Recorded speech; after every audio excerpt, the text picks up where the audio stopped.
தமிழ் நண்பர்கள் அனைவருக்கும் வணக்கம். அக்னி சிறகு சேனல் சார்பாக இந்த வீடியோவுக்கு உங்களை அன்புடன் வரவேற்பது நான் உங்கள் தௌசி. கெட்டி மேளம் சீரியலுடைய இன்றைக்கி எபிசோடுக்கான ரிவ்யூ என்ன அப்படின்றத பார்க்கலாம். எபிசோடை பொறுத்த வரைக்கும் ஆக்சிடெண்ட்டில் ஸ்ரீகாந்துடைய அம்மா 2 பேருமே இறந்து போகிறாங்க. இப்போது தியா மட்டும்தான் தனியாலாம் இருக்காங்க. ஆனால் தியா துளசியை தான் அம்மா நினச்சிட்ருக்காங்க. ஸோ துளசிக்கிட்ட தியாவை ஒப்படைக்கக்கூடாது அப்படின்னு சொல்லி பிளான் பண்ணி மோனிகா தியாவை ஹாஸ்பிட்டல்லேருந்து டிஸ்சார்ஜ் பண்ணி கூட்டிகிட்டு போகிறாங்க. ஆனால் எனக்கு துளசி அம்மா தான் வேணும்னு தியா பிடிவாதம் பிடிக்க தியாவை அடிக்க மோனிகா கைவோங்க. அந்த இடத்துல துளசி தடுக்கிறாங்க. இங்கே மோனிகா துளசி மேலே பயங்கர கோவத்தில் இருக்காங்க. அதே சமயம் என்கிட்ட தியாவை கொடுத்துருங்க, அவன் ஏன் பொண்ணு அப்படின்னு சொல்லி இங்கே கை கூப்பி மன்னிப்பு கேட்டு தியாவை அனுப்பி வைக்க சொல்கிறாங்க. தியாவுக்கு அத்தனை நான் இருக்கேன், அப்படி இருக்கும்போது எங்கே விட்டு பொண்ணை உங்ககிட்ட எதுக்காக அனுப்பி வைக்கணும்னு சொல்லி மோனிகா கோவப்பட்டாலும் அந்த இடத்துல இங்கே துளசி பார்த்திங்கன்னா மோனிகாட்ட கெஞ்சி கேட்குறாங்க. ஸோ அந்த இடத்துல மோனிகா துளசியை அடிக்க கை ஓங்கும்போது ஜெகன் அதை தடுக்கிறாரு. ஸோ அவங்க கூட்டிகிட்டு போகட்டும், இந்த மாதிரி சுச்சுவேஷனில் நம்ம இப்படி பண்ணக்கூடாதுன்னு சொல்லி இங்கே அமைதியாக நிற்க சொல்கிறாங்க. மோனிகாவும் செம்ம கோவத்தில் நின்றுட்டுருக்காங்க. துளசி தியாவை கூட்டிகிட்டு வீட்டுக்கு போகிறாங்க. தியாவை வீட்டுக்கு கூட்டிகிட்டு வந்ததை பார்த்த ரகுராம் பயங்கர கோவத்தோடு திட்டிகிட்டு இருக்காரு. ஏற்கனவே துளசிக்கு கல்யாணம் ஆகாமல் தள்ளி போய்கிட்டே இருக்குது. இப்போ இந்த குழந்தைய வேற கூட்டிகிட்டு வந்தால் எப்படி அவளுக்கு கல்யாணம் நடக்கும்? ஏற்கனவே ஃப்ரெண்டோட பையன் சொல்லிட்டு ஒருத்தனை கூட்டிகிட்டு வந்து வளர்த்துட்ருக்கீங்க, இப்போ இவள் வேறையா அப்படின்னு சொல்லி ரகுராம் பேச அதற்கு சிவராம் செம்ம பதிலடி கொடுக்குறாங்க. இது என்னுடைய வீடு, இந்த வீட்டில் நான் தான் முடிவெடுப்பேன், வேறு யாரும் முடிவெடுக்கக்கூடாது அப்படின்ற மாதிரி அவரும் பதிலடி கொடுக்க அந்த இடத்துல வேறு யாருமே பேச முடியலை. இங்கே துளசிக்கு ஆதரவாக துளசியுடைய அப்பா அம்மா இருக்கிறதுனால ஸோ அந்த தியா குட்டி வீட்டிலே இருக்க சம்மதம் சொல்கிறாங்க. இருந்தாலும் முருகனை அனாதன்னு சொன்னதுனால அவர் ஒரு பக்கம் ஃபீல் பண்ணிகிட்ருக்காரு. ஸோ அந்த இடத்துல தியா துளசிக்கிட்ட அப்பா எப்போ வருவார், நான் அப்பாவை பார்க்கணும் அப்படின்னு சொல்லும்போது அப்பா தூரமாக போயிருக்காரு, பாட்டியும் கூட்டிகிட்டு போயிருக்காரு, வர கொஞ்ச நாள் ஆகும், இனிமேல் நான் தான் உனக்கு அப்பா அம்மா எல்லாமே, இந்த வீட்டில் இருக்கவங்க உன் மேலே ரொம்ப அன்பாக பாசமாக இருப்பாங்க, நீ அவங்க சொல்கிறத கேட்கணும் அப்படின்னு சொல்ல எதுக்குமா இந்த வீட்டில் இருக்கவங்க உங்களை திட்டுறாங்கன்னு சொல்லி துளசிக்கிட்ட கேட்குறாங்க தியா. அப்போது துளசி சொல்கிறாங்க, என் மேலே இவங்க அதிகமாக அன்பு வச்சுருக்காங்க, அதனால தான் அன்பு வச்சுருக்கவங்க மேலே தானே உரிமையோடு கோவப்பட முடியும், ஸோ அதனால தான் கோவப்படுறாங்க அப்படின்னு சொல்லும்போது அப்போது நீங்கள் என் மேலே அன்பு வச்சு இல்லையா அப்படின்னு சொல்லி தியாவும் கேட்க அப்படிலாம் இல்லை, நான் உன் மேலே உயிரே வச்சுருக்கேன் அப்படின்னு சொல்லிட்டு இருக்காங்க. ஸோ அந்த இடத்துல ரகுராமுடைய பையன் பார்த்திங்கன்னா ஒரு சாக்லேட் எடுத்துகிட்டு தியா கிட்ட கொடுக்க ஸோ 2 பேருமே ஷேர் பண்ணி சாப்பிட்டுட்ருக்காங்க. இங்கே தியா குட்டி ரகுராம் தீபா இவங்க 2 பேருக்குமே சுத்தமாக பிடிக்கல. ஏன்னா ஏற்கனவே துளசிக்கு கல்யாணம் ஆகாமல் தள்ளி போயிட்டே இருக்குது, இப்போ இந்த குழந்தைய வேற கொண்டு வச்சுருந்தா எப்படி அவளுக்கு கல்யாணம் நடக்கும் அப்படின்னு சொல்லி இவங்களுடைய பிரச்சனை. ஆனால் துளசிக்கு ஆதரவாக துளசியுடைய அப்பா அம்மா 2 பேருமே கை கொடுத்து நின்றுட்டுருக்காங்க. அவளுக்கு நல்ல ஒரு வாழ்க்கை அமையும் அப்படின்ற மாதிரி அவங்க நம்பிக்கையோடு இருக்காங்க. அப்படியே சீனை கட் பண்ணால் லக்ஷ்மியுடைய அண்ணா வீட்டை காமிக்கிறாங்க. ஸோ அந்த இடத்துல லக்ஷ்மியுடைய அண்ணி அவங்க கணவர்கிட்ட சொல்கிறாங்க, இது மாதிரி லக்ஷ்மியோட பொண்ணுக்கு கல்யாண ஏற்பாடு செய்திருந்தாங்க, மாப்பிள்ளை ஆக்சிடெண்ட்டில் இறந்துட்டாரு, ஸோ இந்த மாதிரி சுச்சுவேஷனில் நாம தான் அவங்களுக்கு ஆதரவாக இருக்கணும், ஒரு 8 வீட்டில் போய் பார்த்துட்டு வந்துடலாமா அப்படின்னு சொல்லி கேட்க அப்படி ஒரு உறவே நம்மளுக்கு கிடையாது, அவங்கள பற்றி இந்த வீட்டில் பேசவே பேசாதுன்னு அவரும் ஒரு பக்கம் கோவப்பட ஒட்டுமொத்த அன்பையும் என் தங்கச்சி மேலே தான் நான் வச்சுருந்தேன், ஆனால் அவள் செய்த காரியம் மெக்கானிக் பின்னாடியே அவள் போயிட்டா, ஸோ அவளை நான் மன்னிக்கிறேன், அவள் என் அப்பா கிட்டே மன்னிப்பு கேட்பாளா, நான் செய்ததெல்லாம் தவறுன்னு சொல்லி மன்னிப்பு கேட்டால் நான் அவளை மன்னித்து ஏற்றுக்கிறேன் அப்படின்னு அவரும் கோவப்பட இப்படி ஒரு உறவு இருக்கிறதே பையனுக்கு தெரியக்கூடாது அப்படின்ற மாதிரியும் அந்த இடத்துல இங்கே வான் பண்ணுறாங்க.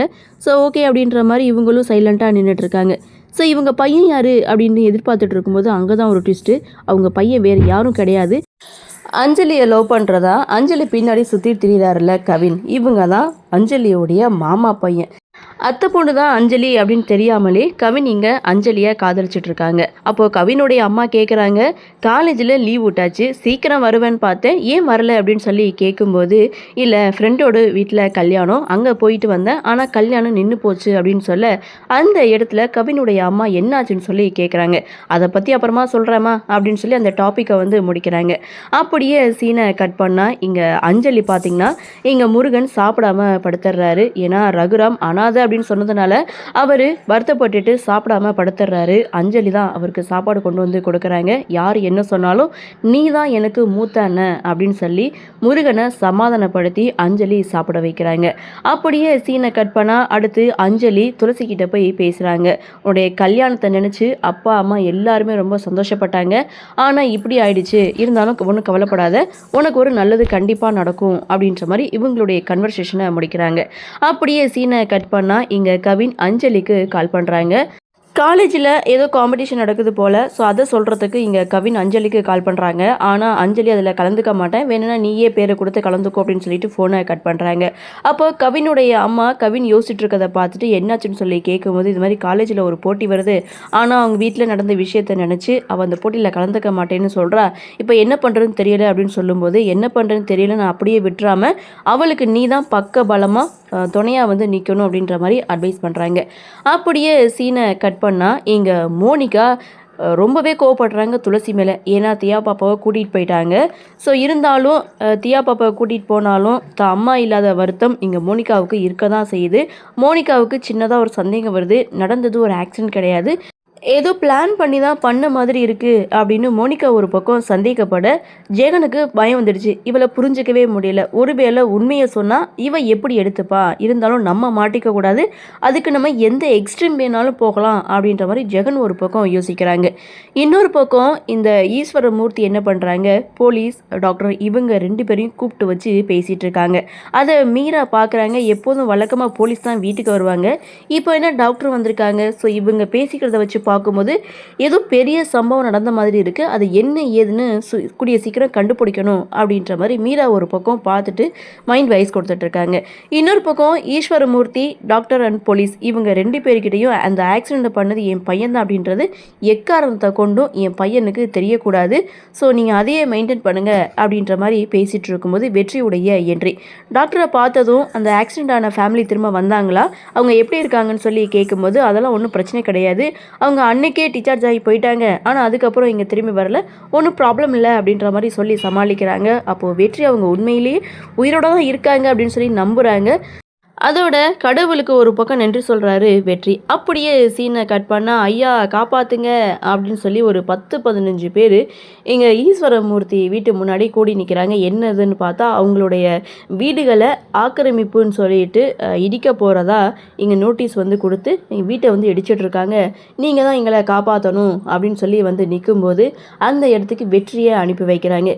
வெற்றியும் தன்னுடைய ஃப்ரெண்ட்ஸை கூட்டிகிட்டு அங்கே இடத்துக்கு போகிறாங்க. அங்கே ஜேசிபி வச்சு இந்த கவர்மெண்ட் அதிகாரிகள்லாம் வீட்டை இடிக்க போகிறாங்க. அதை வெற்றி தடுத்து நிறுத்துகிறாங்க. அப்படி தடுத்து நிறுத்தும்போது இங்கே ஃபைட் சீன் நடக்குது. அது வழியாக வந்த துளசி முருகன் இவங்க 2 பேரும் தியா பாப்பாக்காக இங்கே திங்ஸ்லாம் வாங்க போகணும், அதனால தான் இப்படியே வந்துன்னு சொல்லி பேசிக்கிட்டே வரும்போது இங்கே ஃபைட் நடக்கிறத பார்த்த துளசி காசு பணம் இருந்தால் இப்படி தான் இல்லாதவங்களை அடித்து மிரட்ட தோணும் அப்படின்ற மாதிரி தப்பான ஒரு கோணத்தில் வெற்றியை வந்து பார்க்க ஆரம்பிக்கிறாங்க.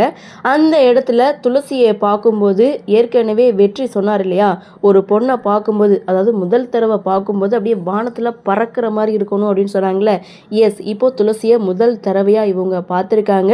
அப்படி பார்க்கும்போது வானத்தில் பறக்கிற மாதிரியான ஒரு ஃபீல். ஸோ இதோட எபிசோட முடிச்சிருக்காங்க. அடுத்து என்ன நடக்கும் அப்படின்ற ஒரு எதிர்பார்ப்பு. பார்க்கலாம் அடுத்தடுத்து என்ன மாதிரியான சுவாரஸ்யத்தோடு கதைக்கள நகர்வை கொண்டு வராங்க அப்படின்றத நாமளும் பொறுத்திருந்து பார்க்கலாம்.